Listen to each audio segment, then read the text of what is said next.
Hey foodies, let's go Japanese. Ayan, salmon sushi, salmon raw yan ha. Tapos ito salmon aburi. So ang kaibahan nila, yung aburi is tinutorch yung ibabaw kasama yung kanyang cheese, kaya ang sarap.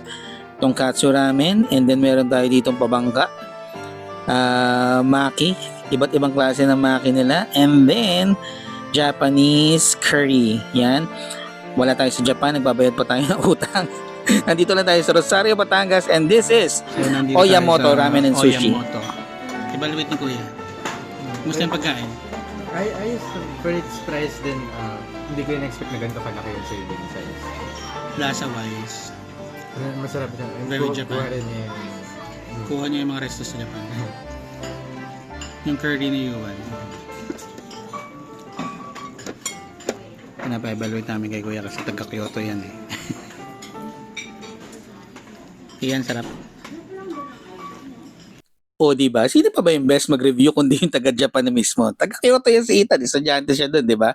Bento araw-araw, sushi, ramen. In fairness yung sushi nila, ang fresh, grabe. Sabi nga nito, saan kaya sila kumukuha ng isda? Salmon, diba? O yan, taga Batangas ka ba? Kung taga Batangas ka, dayuhin mo na to, Rosario, Batangas. May kilala ako, Lipa, Batangas City, pinupuntahan to, okay?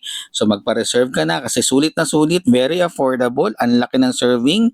Puntahan nyo na to, ito yung page nila. Sulit na sulit yung Japanese Eats in Batangas. The best. God bless.